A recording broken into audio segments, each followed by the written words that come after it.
Many Syrian people have come in Europe because of the war. After the liberation of Aleppo, it seems the war is going to finish.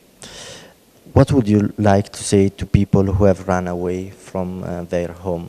If you ask me what do they want, I will tell you as a Syrian, and they are my fellow citizens, that they want to go back to their country, because everyone wants to go back to his country, but they need two things. They need stability, security, and at the same time they need the basic needs of their livelihood that many of them lost because of the war. So in that case, what I want to, I cannot say that I'm going to invite them to go back to Syria, because this is their country. They don't need invitation to go back.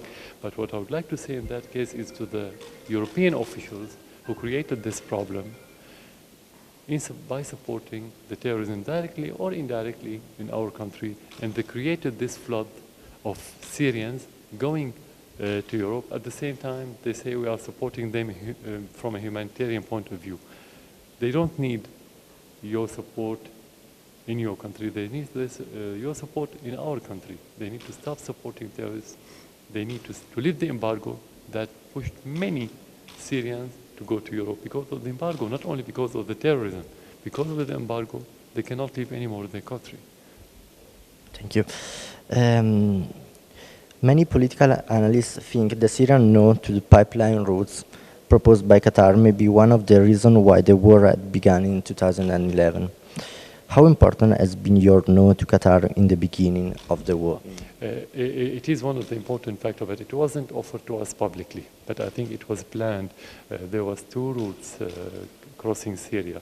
One of them is north-south, which is related to Qatar, as you just mentioned, and the other one was east-west to the Mediterranean, that crossed Iraq from Iran. And that time we were embarked in building that one, that going east-west. And I don't think many countries who opposed the policy of Syria didn't want Syria to be a hub of power, of energy, whether electricity or oil, or even crossroads of railways and so on. So this is one of the factors.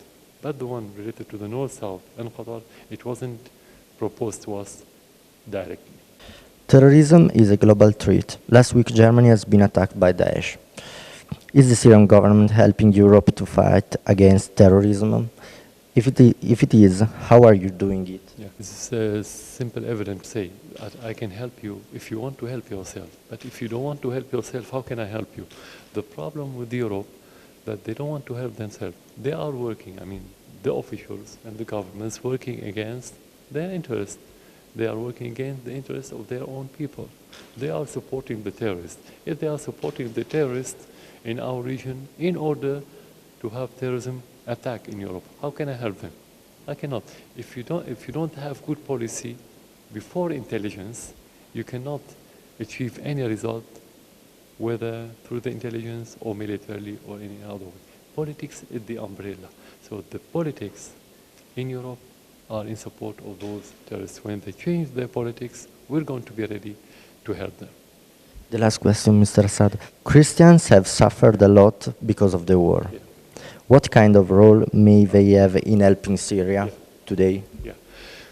If you look at Syria, not today, not during the last few years, during the last centuries, it's always diverse. It's a melting pot of different religions, sects, and ethnicities.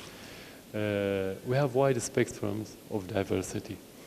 Without this wide spectrum of diversity, you won't have Syria, regardless of the name, regardless of the political border. I'm talking about Syria as society, as it was before the war.